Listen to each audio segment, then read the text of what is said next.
Bom dia, boa tarde, boa noite, alunos do 8º ano da Escola Dinâmica.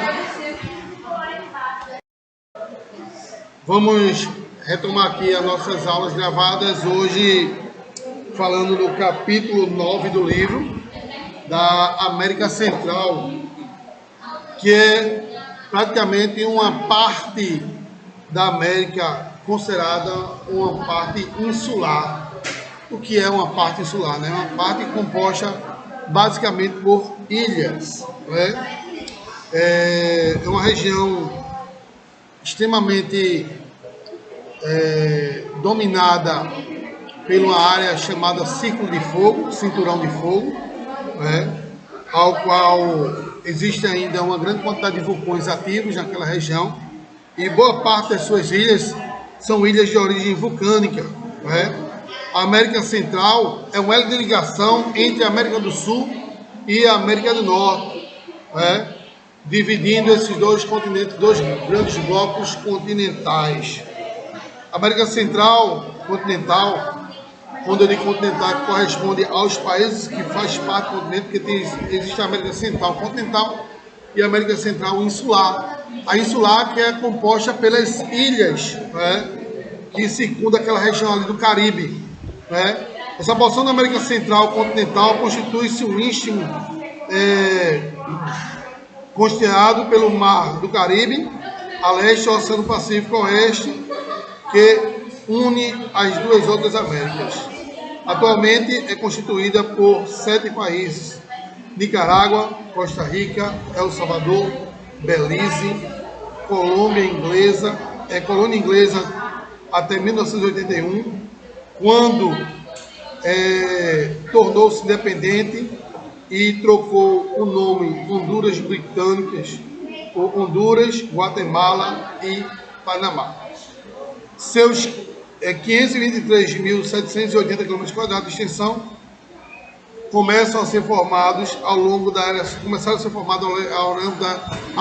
era Cenozoica, né? Quando as placas tectônicas dos Cocos e dos Caraíbas chocaram-se, daí uma enorme quantidade de terremotos em toda a América Central, criando uma infinidade de montanhas e vulcões e que ainda hoje estão em atividade. Durante os modelados identificados a linha de montanhas e planaltos que começam no norte do continente e se estende até o sul do Guatemala, em um alinhamento montanhoso intercalado por vales que facilitam a comunicação do interior do Pacífico das Antilhas. Esse compartilhamento de relevo começa ao sul da Nicarágua e se amplia até o norte da Colômbia, passando pelos territórios da Costa Rica e também do Panamá. Ladeando esse conjunto montanhoso, encontramos planícies litorâneas, porém com características diferentes.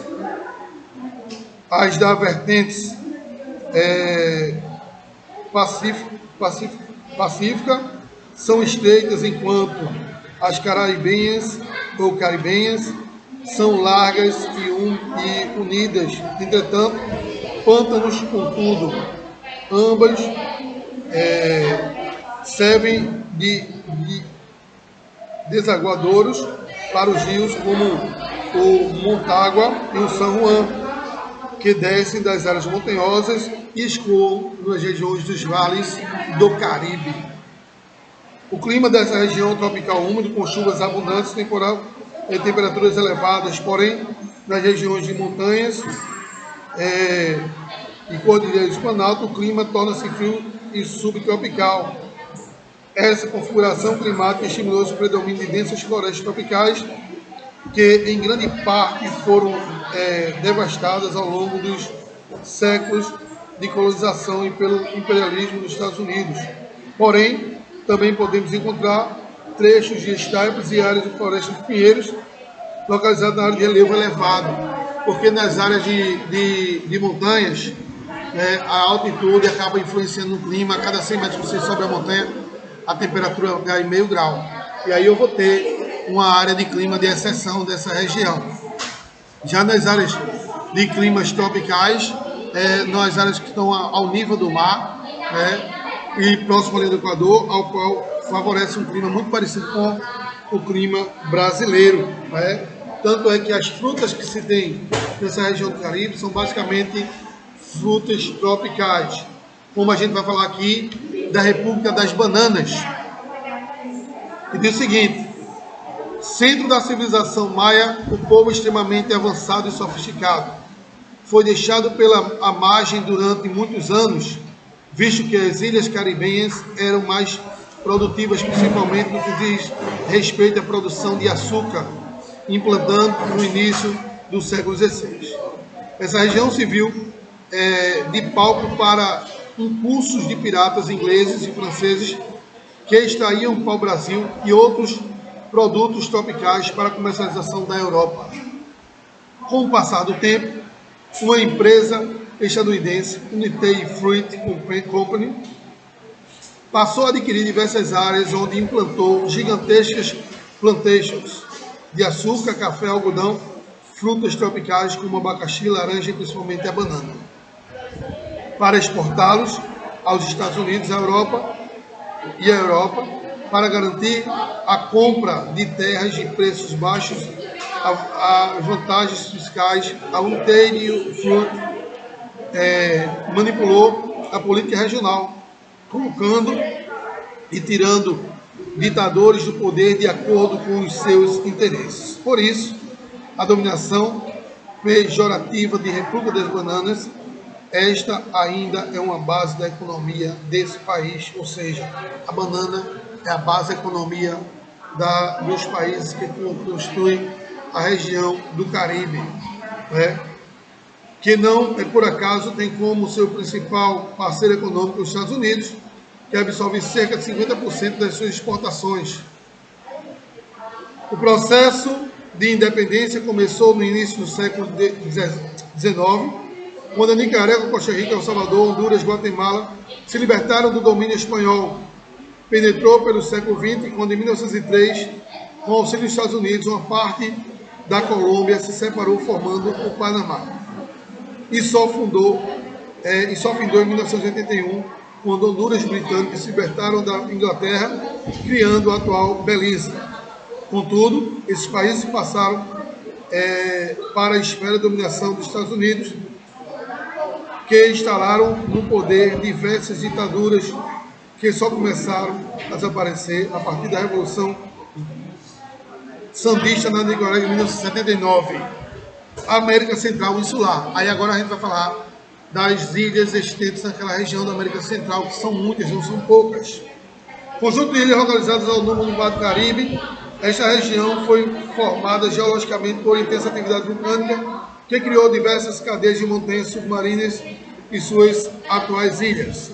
Apresentando uma área de aproximadamente 225 mil km², a América Central Insular pode ser dividida em duas porções: as Grandes Antilhas, conjunto constituído por ilhas de grande dimensão, como Cuba, Jamaica, Ilha Hispânica, Haiti, República Dominicana, Porto Rico, que abarcam cerca de 207.022 km² total do Caribe. E tem também as Pequenas Antilhas, porção das Antilhas constituídas por várias ilhas minúsculas que se espalham desde o resto das Grandes Antilhas. Natureza agressiva. Aí eu vou falar da questão da instabilidade geológica da região, a formação dos vulcões e também o clima e também a aparição de vendavais naquela região. Formado por um tectonismo durante a era Cenozoica, pelo terciário, o relievo foi bastante montanhoso, composto principalmente por dobramentos modernos.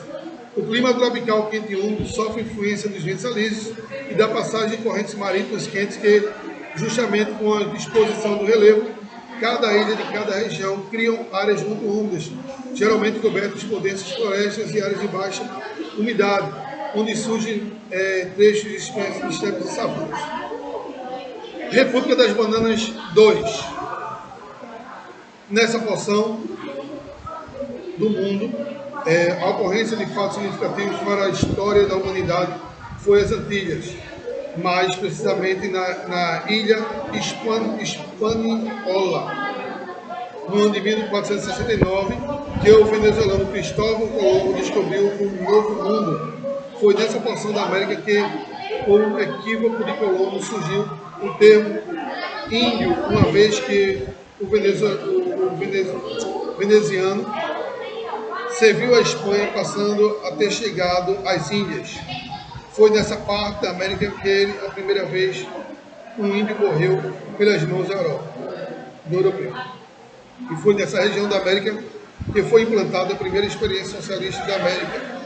Com a chegada de Colombo, os espanhóis implantaram algumas colônias nas diversas ilhas, com o objetivo de explorar riquezas naturais do subsolo e potencialidades produtivas do solo e do clima. Rapidamente, outras nações europeias também incursionaram pela região, tornando-se por várias ilhas implantadas a uma lucrativa forma de exploração a partir da introdução do plantation. Para tornar-se essas áreas mais produtivas, nações europeias como a Inglaterra, a Holanda e a França passaram a exterminar nativos da terra, substituídos por mão de obra escravizada da África. E aí, consequentemente, começou a surgir o processo de aculturação indígena na realidade e também o genocídio, quando começaram a extinguir toda a etnia indígena, praticamente passou de indígena da região, por força de armamentos bélicos, e consequentemente por conta da ganância. Contudo, não, assim, os caraíbes latinos, aruaques, foram sendo exterminados. Contudo, para os nativos da terra sobreviverem, estavam destinados ao trabalho das minas, onde exploravam riquezas minerais. Poucos sobreviveram. Para os africanos, restou a escravidão nas plantações de açúcar, café e algodão. Esse processo gerou uma sociedade com a população de maioria afrodescendente, primeiramente em países como Haiti, Trinidade e Tobago e Jamaica, onde o quantitativo de negros supera cerca de 70%. Atualmente, as Antilhas possuem população que supera os 42 milhões de habitantes, cuja maioria de concentração estão em Cuba e República Dominicana no Haiti. Depois de um passado de exploração colonial e ingerência dos Estados Unidos, que exploraram as riquezas do povo, essa parte da América, com a exceção de Cuba, apresentaram péssimos indicadores sociais. Por exemplo, a mortalidade infantil do Haiti é de 47,98 mil nascidos, o IDH é de 0,493, a expectativa de vida 62,8 anos, o que é muito baixo se você for analisar a média de expectativa de vida dos outros países no mundo inteiro. E aí, suas economias estão voltadas para a agricultura, a exportação e o turismo. As únicas exceções são a Jamaica e a Trinidade e Tobago, produtores de exportação, bauxita, petróleo, os arquipélagos das Ilhas Virgens, Caimã e Bahamas, que são paraísos fiscais, regiões que não cobram tarifas bancárias para guardar o dinheiro de qualquer atividade legal e ilegal. O processo de independência da maioria dos países dessa porção da América começou no século XIX, quando o Haiti, por meio de uma revolta de escravos em 1794, tornou-se o primeiro país independente da América Latina. Entretanto, vários povos dessa região ainda não alcançaram a independência e surgem protetorados o Departamento da Inglaterra, França, Estados Unidos e Holanda. Esses países da América Central, basicamente, eles não têm um setor industrial muito desenvolvido, não. A maioria da sua economia é voltada para o setor primário, e no caso seria aí o extrativismo vegetal, a exploração de alguns frutos, como eu falei para vocês, como manga, como laranja, milho, feijão, mandioca, batata, o próprio milho que eu falei também, a banana, que teve a República das Bananas aí. Tudo isso acaba, de certa forma, influenciando o processo de desenvolvimento da economia dessa região. E aí, consequentemente, acaba, de uma certa forma,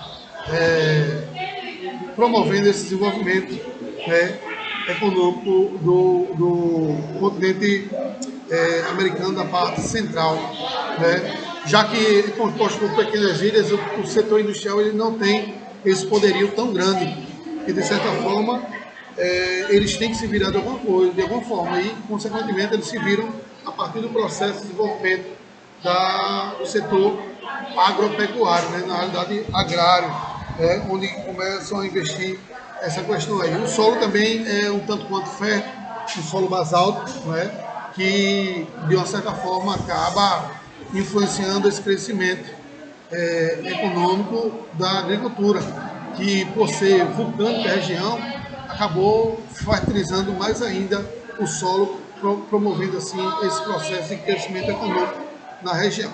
Ok? Então, gente, vou ficando por aqui. Um abraço a todos, que Deus abençoe vocês e até a próxima.